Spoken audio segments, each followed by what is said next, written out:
Well, hello there everyone. Have you ever heard the phrase, strike while the iron's hot?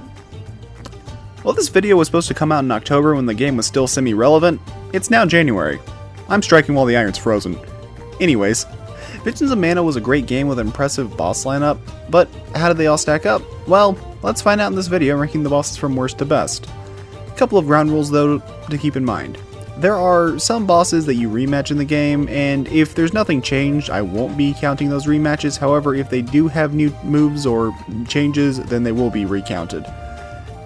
And also, there will be spoilers as I'm going to be covering every unique boss in the game, including the true final boss, the final boss, the super boss, all that good stuff. With that being said, we have to trudge through a few stinkers before we can get to the good stuff, unfortunately. So let's dive into it. Number 31, Buscavalanche. While I do think this game has quite a few good bosses, there are some undeniable duds making up the bottom quarter or so of this list, but the worst of the bunch would probably have to be Buscavalanche. Buscav shows up, and you finally get to fight him as a boss in the series, which is pretty awesome, at least in theory, but then they say, "No, idiot," and the game sends you into a pit where you just fight enemies you encounter throughout the dungeon. There are a handful of bosses in this game that are essentially just swarms of enemies, and all but two of them will be in the lower end of this list. Buscavalanche is, in my opinion, the worst of the bunch, because this is your first major boss fight after all the crazy events that happened in Chapter 3, and what do you get? A fake-out fight with a legacy character that just turns into an enemy rush, and no new enemies are introduced. The music is good at least, but that's kind of a blanket statement for this game as a whole, and this theme gets used later for a much better boss fight anyways, that is going to be much higher on this list. What is funny though is how Buscav has almost 60 million HP, which is more than every other boss in this game combined, and it's not even close. But it doesn't matter because he takes 20 million each time a, I guess, giant frying pan falls on his head. Number 30, the Black Rabbite.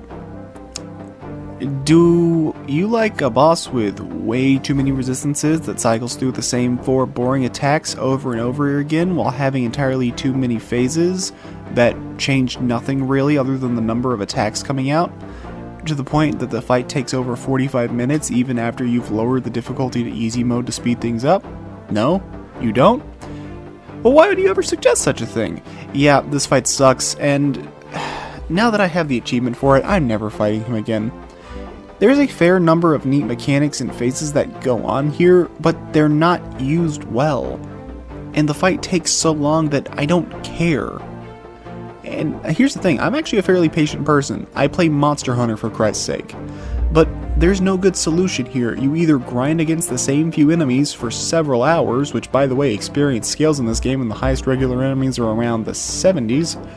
So that's about a 10 level deficit to make up.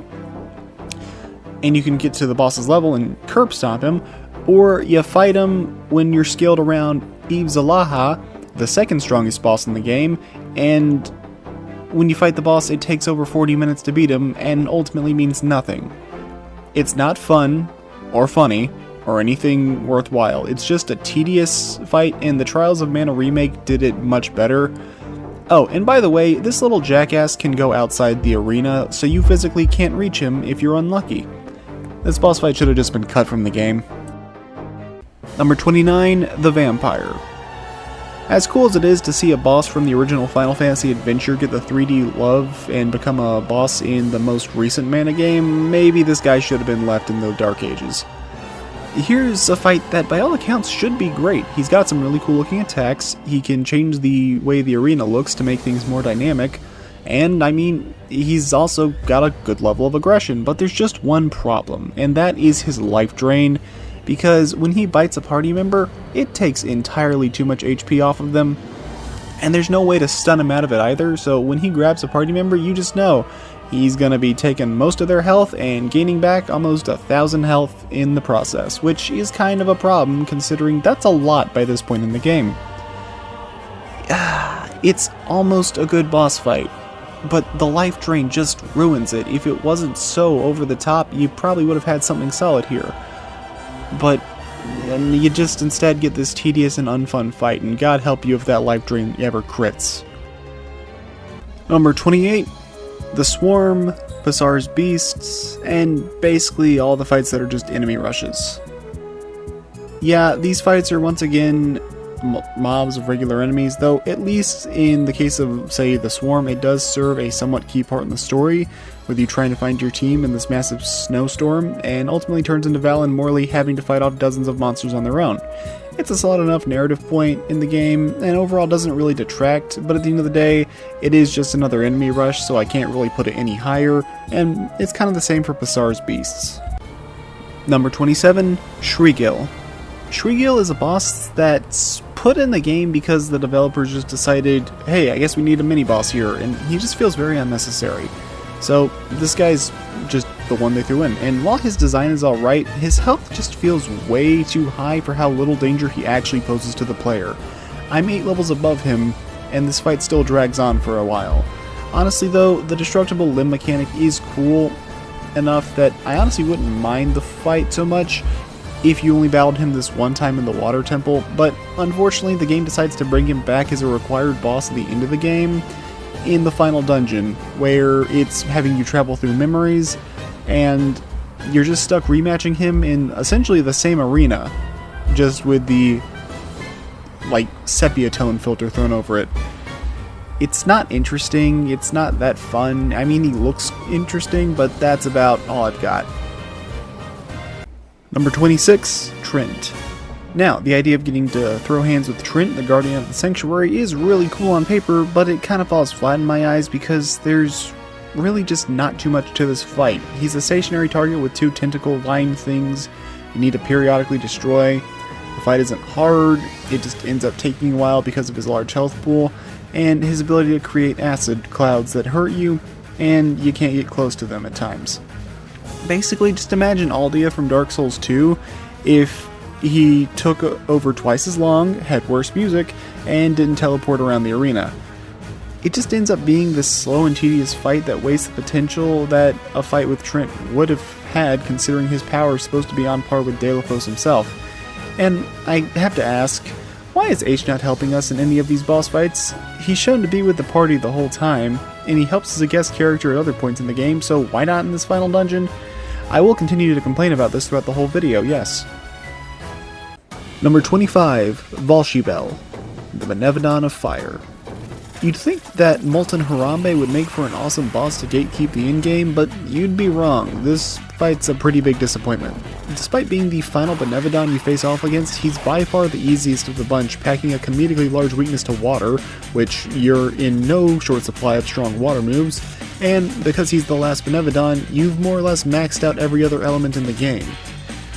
But still, an easy boss doesn't make for a bad boss, so what's he do? Well, he can turn into lava and melt into the floor to teleport, essentially, which looks kind of cool, and that's about it. Otherwise, he just kind of walks around, occasionally throwing out a fiery punch or two without being much of a threat, and the whole melting lava shtick is really just a reskin teleport.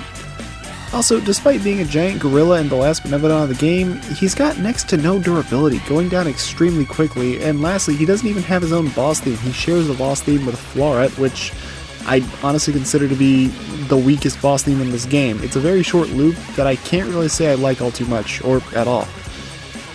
And that's kind of a shame because the cutscene after this is one of the best in the game, giving Val a ton of great character development. I don't know, maybe they were trying to do some clever gameplay narrative connection where what followed would be much tougher than any Benevodon, or maybe the boss is just pathetically weak for an in-game fight, I'll never know. Number 24, Floret, Benevodon of Wood. You know, for the most part, I think the Benevodons and Visions of Mana are a significant upgrade over their Trials of Mana counterparts, but Floret is not one of those upgrades. An enemy summoning peacock that spends most of the boss fights stomping around and keeping his weak spot just high enough to be annoying is not my idea of fun. The design is pretty cool, but a lot of the attacks are just kind of tedious to deal with. Plus, as I mentioned with Valshibel, I do not care for this boss theme at all, but at least here it has the illusion of being a unique track, so it's not as bad. This is also a boss that, again, will summon regular enemies that can inflict you with sleep status, which isn't super deadly, but it is very annoying, and this makes for one of the most drawn out fights in the game. but I can't in good conscience put it in mediocre tier because mechanically it all works well and Floret isn't presented as this big Benevodon to bring down, as it's actually more shown to be the weakest and least significant of the bunch, not even being the main boss of the floating island dungeon. But still, I do have a little bit of fun facing off against this boss, and its design is very distinct, so I'll give him some credit where it's due, and he can just barely scoot into the decent tier. Number 23, Doink. Say hello to the boss capping off the game's worst dungeon. There's no cutscene, no story, no Hina, it's just a big club-wielding brute in your way with the ability to put your party members to sleep. How lovely. Honestly, I wouldn't be so critical of this boss if he was just a mini-boss, but he's presented as the dungeon boss of Dura Gorge when our heroes are at their absolute lowest point in the story, and you're just given this nothing fight. On top of that, the impact reticles are pretty hard to see in this fight because they're red reticles on red ground. I guess it's a perfectly serviceable boss, but I have very little to say about him, and I don't need to say much about it because the game has nothing to say about him either. Even after you kill the boss, the characters don't say a word. Number 22, Gardelgrog. The first boss of the game is alright. I don't really have much to say on Gardelgrog. He's good for teaching players the basics, but he might be a bit too basic. You see, this all takes place during the prologue where you play as Orin, who isn't a party member and has no usable skills to speak of, so you're just kind of stuck attacking him with your basic moves for a while, with little in the way of progress being made. And you're assisted by Liza, who's completely AI controlled and is going to die 40 seconds after this boss fight ends. Its plot setup is a little more fleshed out at least, but honestly, I feel like this fight would have been better service if it was placed around the 20% mark of the game as a flashback after Hina dies, because otherwise you get a bit of tonal whiplash going from this very dark opening act to happy-go-lucky village fun. Since you play as Orin here, you also already know he's suspicious AF whenever you meet him for real in the game. Number 21, Zenoa. You see, the problem with sitting on a video for months is old footage has this bad habit of being able to get corrupted and overall just screwing up in unfortunate ways and in certain places, and it kinda sucks. So, big thanks to Tita for letting me use her footage here so I didn't have to run through 40% of the game again. Anyways, Zenoa is pretty similar to his fight from Trials of Mana, which I hated, but it's better here because the arena is much larger and your overall movement is a lot faster, so the attacks aren't a nightmare to avoid. Zenoa may be a door monster, but he's also a giant furnace, so the weakness is obviously water. But he's also got a pretty cool twist when you get him into Phase 2, where he's going to start spinning the arena around and rearranging it like a Rubik's Cube, making the fight more interesting, giving it some light platforming puzzles, while also looking kinda cool. I don't have much else to say on the fight, so fun fact, Secret of Mana 2, back on the Super Famicom, had this boss fight and it was named Genova. They later changed the name for pretty obvious reasons, given the worldwide phenomenon that was Final Fantasy VII. Number 20, Gareth, Benevodon of Earth. I gotta be completely honest with you guys here, I think the boss theme introduces this guy far better than I ever could.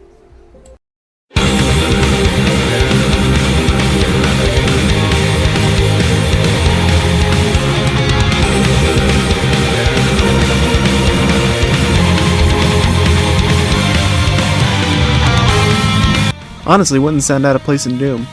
Anyways, we're in the good tier now, and it's time for our first Benevodon that you face in the game. Gareth is pretty fun, but he's about as high as I can put a fight like this. You see, a lot of this fight is just taking on regular enemies that spawn in, but the arena allows you to knock them overboard for an insta-kill, and it's just more exciting to look at visually than most of the enemy rushes. On top of that, this is still somewhat a fight with Gareth, as you'll be taking to the cannons on the sand ship to fire into him, hit the glowy spots for more damage, but also he's going to be firing back at you with his own scale bomb things. It's a visual spectacle, but I think it maintains its fun factor surprisingly well, thanks to a couple reasons, one of them being the atmosphere. And again, the boss theme kicks ass.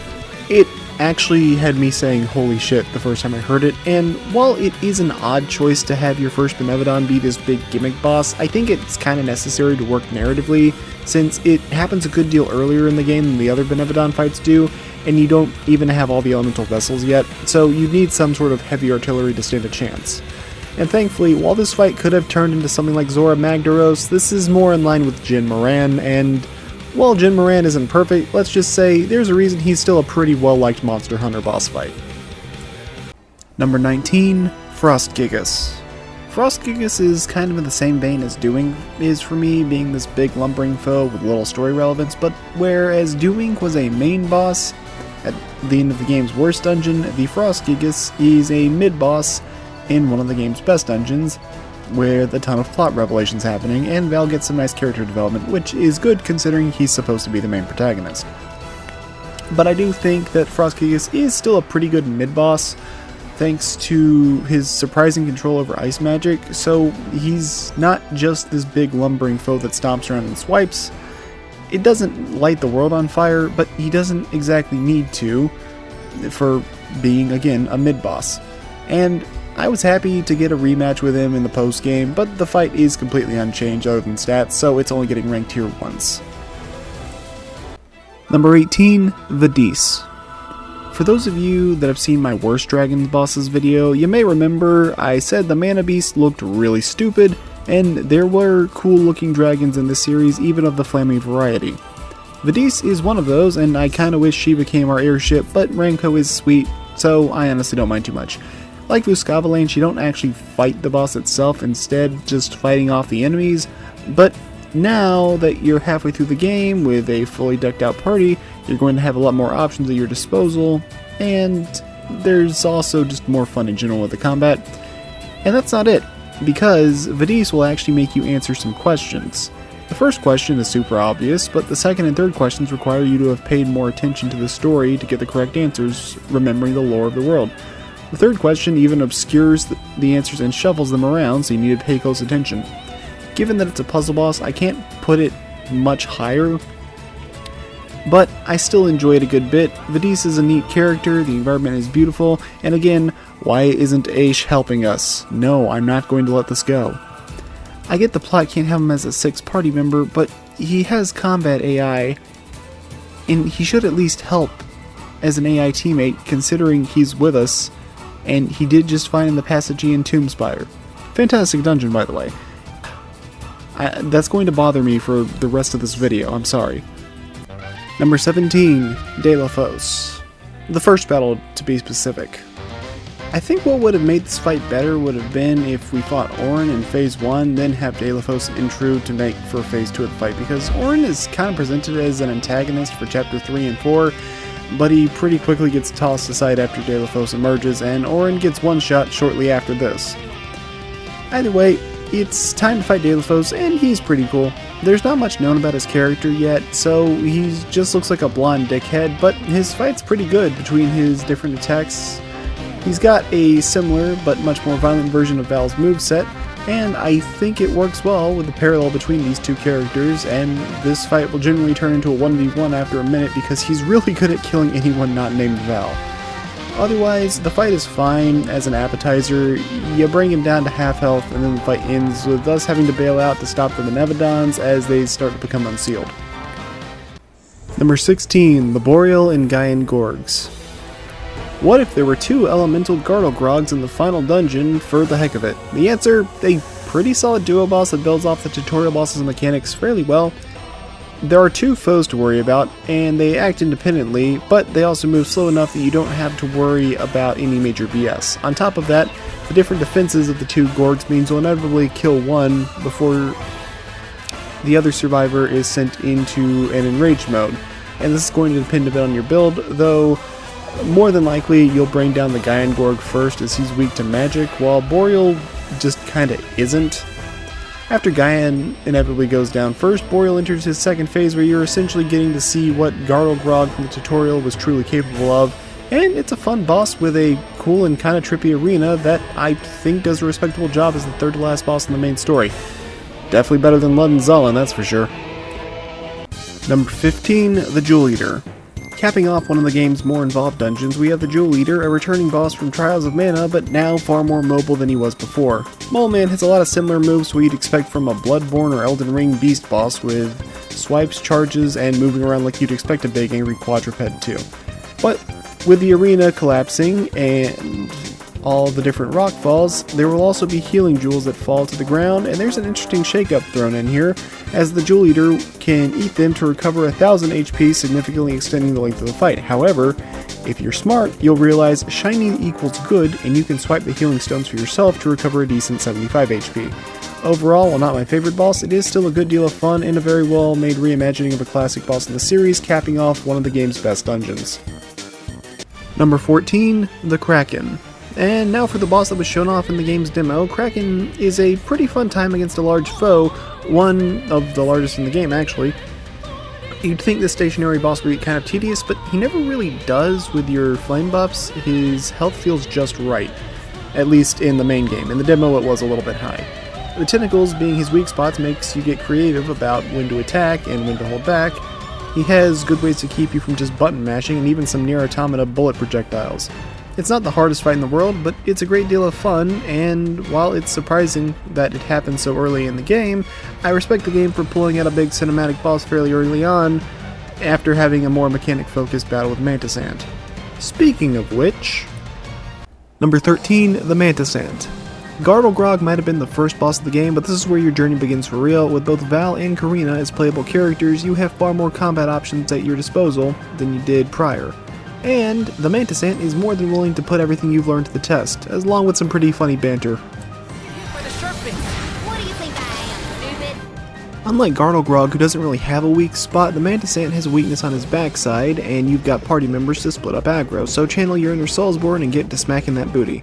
And it's not a world-shattering foe, but it doesn't need to be. He's a well-made early game boss that adapts an iconic foe extremely well into the third dimension, with a good variety of attacks, enough health to be a threat, and an overall fun moveset telling the player, hey, the training wheels are coming off, time to get to it. I talked about this fight in my best second bosses list, and I stand by it. Mantis Ant does a really good job. Number 12, Grapplevine. Here we have another legacy boss that was adapted for the modern games. Well, to be fair, Grapplevine was also a boss in the Trials of Mana remake, but he was nowhere near as mobile as he is in this fight. Although you may not think that at first, because this boss has two very distinct phases, with you first fighting the flowers and the main bulb just kind of sitting there. But when he gets to 70% HP, the head comes out and it turns into a battle against Anime Diababa. Now, being a giant sentient plant with legs, Diababa has a pretty unique moveset that you don't see in a lot of other boss fights in this game, and seeing it jump around is really just kind of funny and neat. Plus, it's funny how this is the second game in a row where Grapplevine is a better wood element boss than the actual Benevodon of wood. Number 11, Zabelthar. Surprisingly, Zabelthar is the only returning Benevodon from the previous games, because it's the only one to remain after all the realms were forcefully converged together. How did it survive exactly? Well, it was busy chilling out in hell. Pretty cool though, due to the static nature of the fight. It's forced to be a lot more attack heavy than other foes to make up for that, but overall I think it does a fine job. The two demon heads are mostly focused on keeping you worn down and occasionally buffing your weapons with darkness, so your attacks will start healing Zabelthar. Meanwhile, the lady comes out to start phase 2 and is the primary target of the attacks. Given that 3 heads are making up the enemy and 3 heads are better than 1, they make use of coordinated attacks requiring you to divert attention in order to make up for their stationary bodies, or use gravity magic to try to pull you into black holes. This is also one of the 3 Benevodons shown to be intelligent, and it's one of the 2 that will converse with the players as the battle begins, leaving a few questions, which is neat world building as darkness is associated with knowledge in this series, while truth is associated with light. As for the fight itself, overall it's fine. I just don't think there's quite as much for me to say about it as I do some of the other Benevodon fights, mainly because you kind of already fought this boss before if you played Trials of Mana. It's just got a bigger arena and better music than that fight did. Number 10, Axebeak. That awkward moment when the mini-boss of the dungeon is leaps and bounds better than the final Benevodon.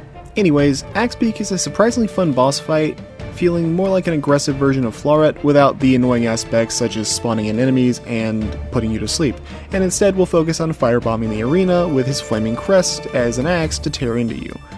This can be kind of a weird fight difficulty-wise because he can be hard due to his aggression, but he can also be staggered reliably easily with the water vessel, but it requires more precision than, say, Valshibel because he actually moves around with a bit of hustle. A solid challenge and a good boss theme as well. Axbeak makes for a surprisingly well done mini-boss that feels like a more fitting in-game challenge than the Benevodon he's supposed to be guarding. Number 9. Besseroth, Benevodon of Wind. Being one of the Benevodons, you can imagine Besseroth has quite a bit going on for him in terms of dungeon and build-up, and I'd say for the most part it pays off quite well, as his design is cool, his music is very good, and his moveset is just about what you'd expect from Flying Zinogre. However, he does slip out of the amazing tier for one major reason, and that is he's too easy and staggers to almost everything. There's no real way to make Besseroth feel like a good challenge because he'll always be underleveled when you reach him, and he doesn't have the aggression of Gandoom to make up for it. Though, he's more than good enough of a climax to cap off Karina's story arc as the main plot device, and the reason why she only has a single wing at this point. Overall, I think it's a good boss with some awesome music, but he falls a bit flat for being too easy to cheese. Number 8. Tormarni, Benevodon of the Moon. I want to put him in Stellar tier because what happens in Phase 2, but oh well. Tormarni is a fun boss that's surprisingly dangerous despite his unassuming appearance, and he has a bit more connection to the Mana series as a whole given his relationship with Eve Zalaha. The Space Frog is a deceptively tough boss battle that you would not assume given his appearance.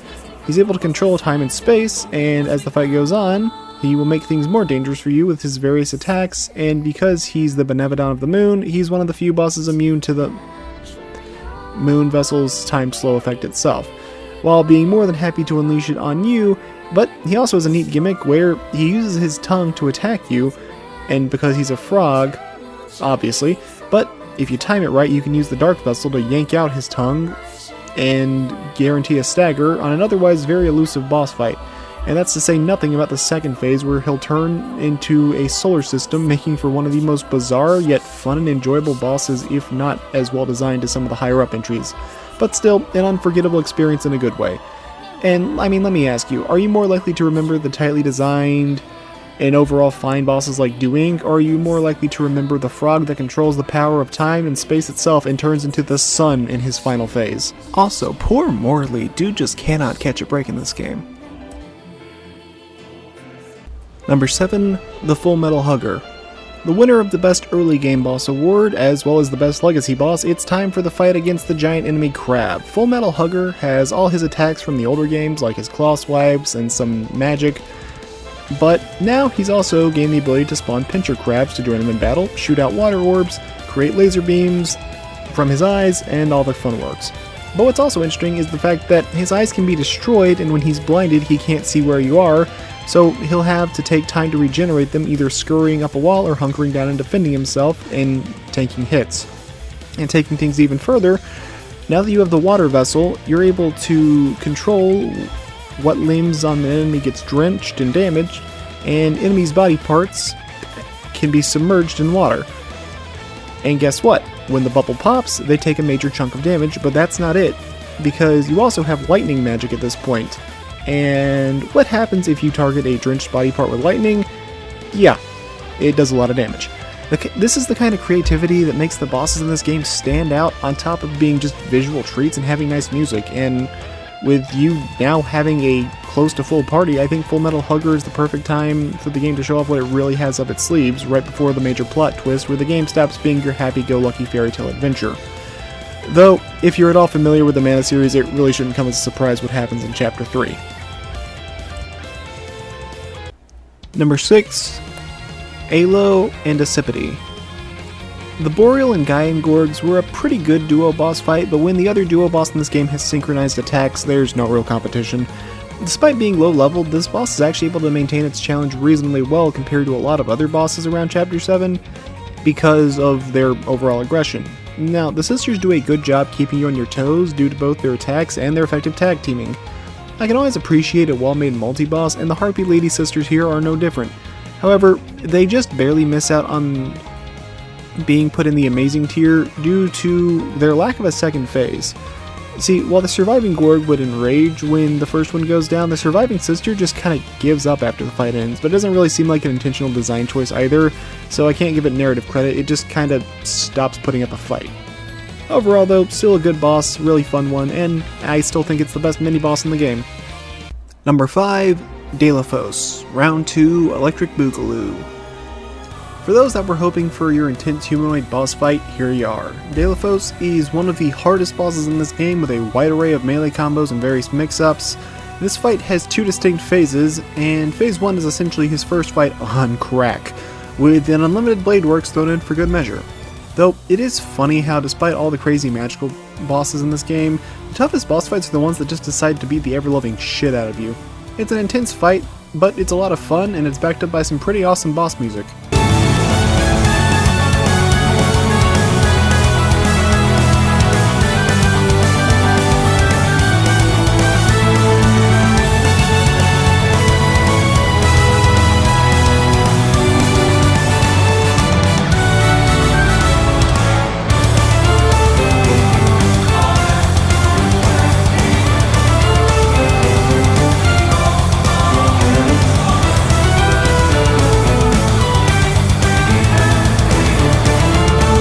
But once he drops to 1/3 health, the fight is interrupted by a cutscene where he goes, "I reject my humanity, Jojo," shattering both the mana sword and his arm in the process, and now it's time for the second phase.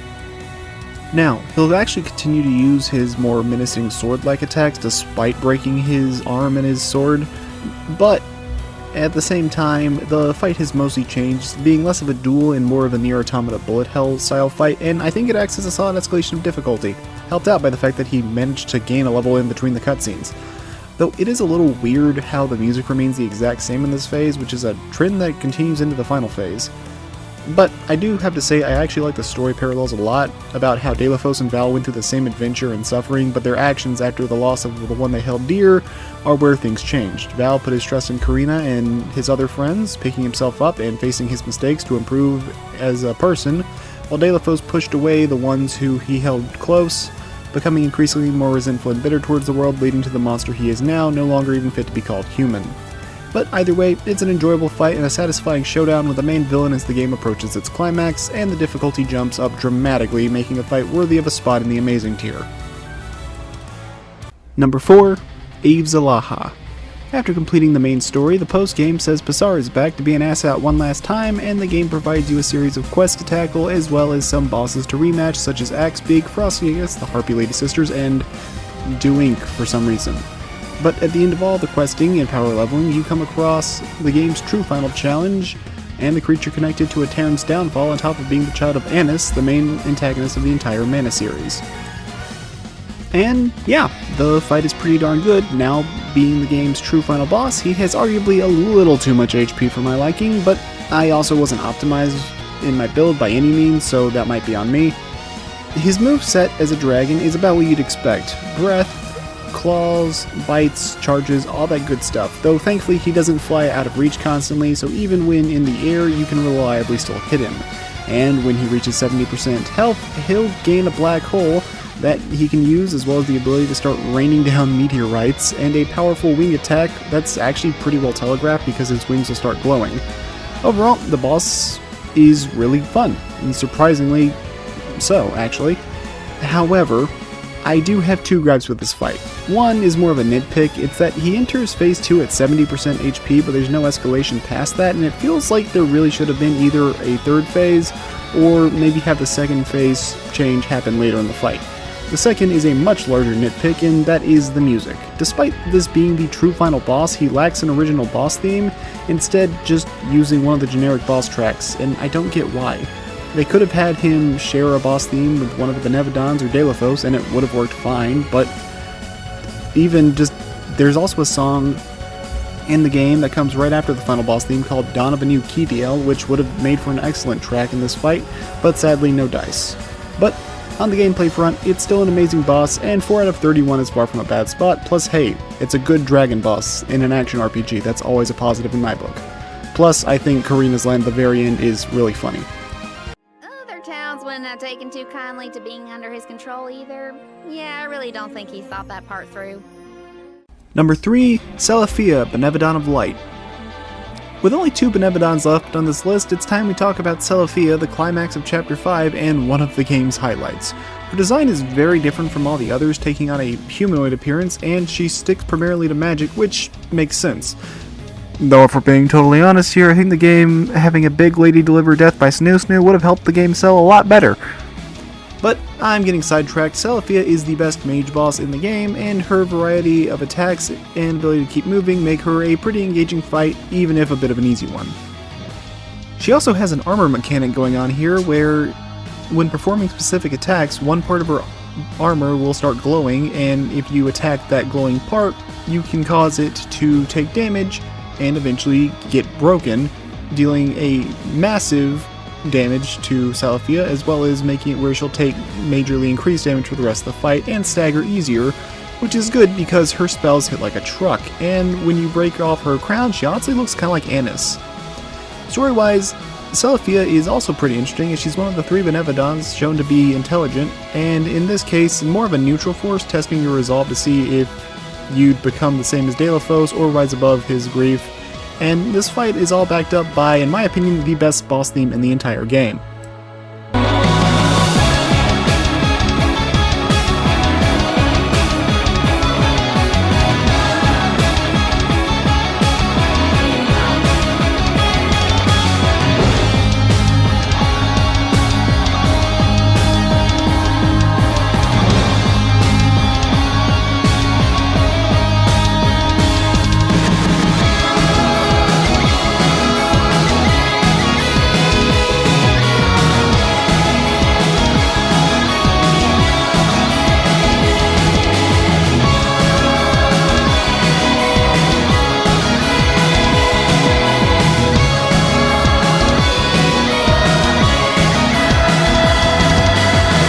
My only real wish is I wish she was harder.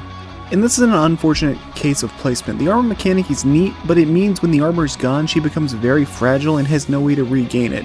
And this being the Benevodon of Light, she has a weakness to darkness, the most offensive element in the game, and the Dark Vessel has an elemental burst of a black hole which draws in enemies with a high chance to stagger them repeatedly, allowing you to wail on them for almost 10 seconds before a dramatically high damage explosion happens, and yeah, as you can imagine, she doesn't last very long. And with all these things going against her, you have to play the game on hard mode to have even a potentially somewhat difficult challenge and hear her full theme. But still, if I wish a boss was harder because I want it to last longer, that's usually a pretty good sign, and I'm pretty confident putting her as my 3rd favorite boss in this game. Number 2, Final Delafos. Originally, when I fought this boss and conceptualized this list, I had him at number 10, and then when I went and fought him for footage collection, I put him at number 5, and then when I fought him again on hard mode, just for the sake of it, I ended up finding him here at number 2. What I'm saying is, this is a fight that doesn't show his full hand in your first battle, and just gets better and better every time I face him. Studio Ghibli Urizen over here is a fantastic final boss with so many tricks up his sleeve, you won't see them all in a single go. He has a ton of different elemental attacks and variable weaknesses, so every build you could make is viable here, at least assuming you're actually using the vessels. If you're not, well, that's kind of a challenge run then.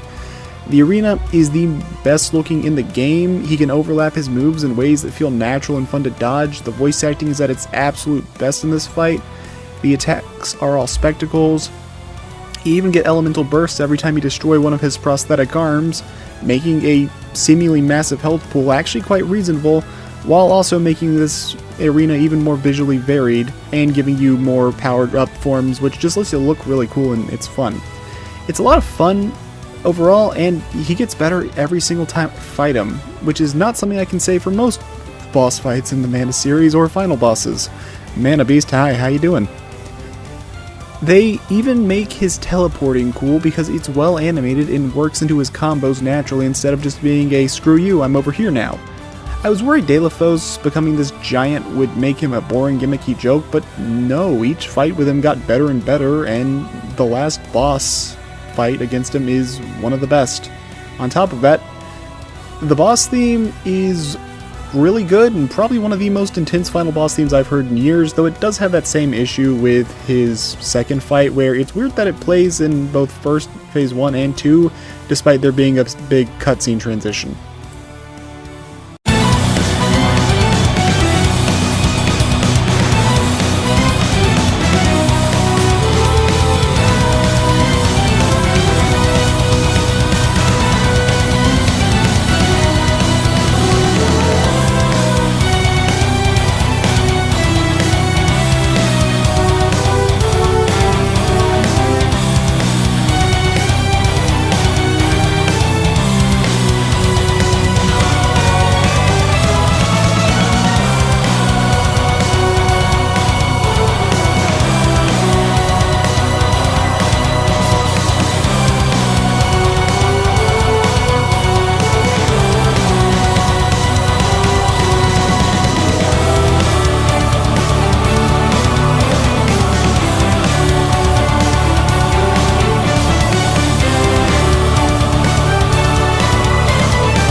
This is an honest-to-goodness boss I have zero complaints with, and the only thing I have are nitpicks that are so minor you could brush them off.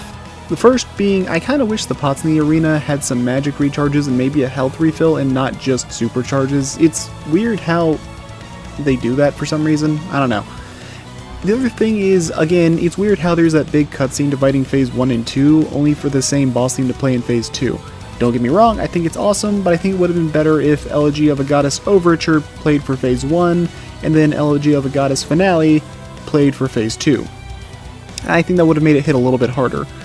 And, I mean, otherwise, I think this is a fantastic final boss, and the ending of the game is very nice. Also, major credit that Hina actually stays dead. No magical revival ex machina BS, which isn't too surprising if you know the Mana series and how if the female lead isn't playable, she's probably gonna die, but still. And Val has to live with the consequences of his mistakes throughout the journey, not seeing her again until he passes away of old age and reunites with her in heaven. But if you've seen my best bosses of 2024 list, you already know who number 1 is, so enough mushy stuff, let's talk about the buff Angry Crocodile. Number 1, Gandoom, Benevodon of Water.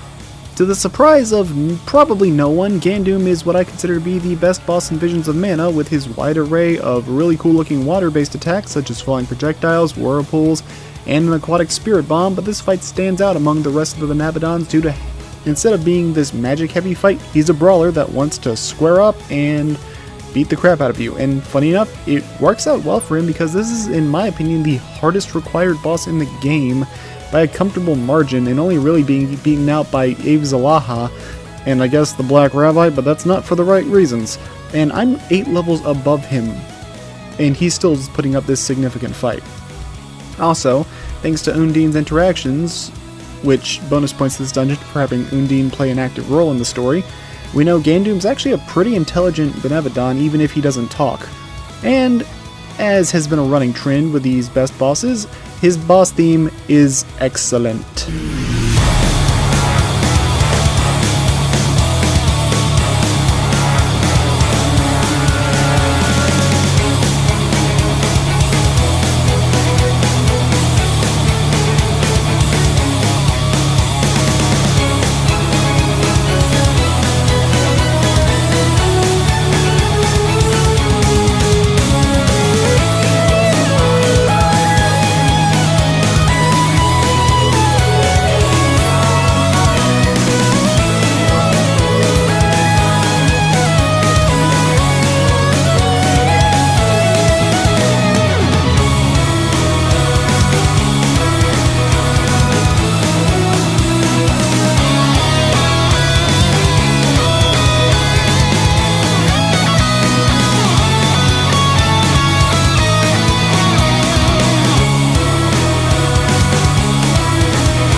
Unlike other bosses in the game, Gandoom doesn't really have distinct phases. Instead, he'll just start becoming more aggressive and reacting to your actions as the fight goes on and he loses health. And unlike other Benevodons, while he may have a weakness to fire, he's not going to crumble to it because Valshibel can only be fought after all the Benevodons have been slain, which basically, imagine if you had a Mega Man Robot Master but his weakness weapon was in the first stage of Wily Fortress.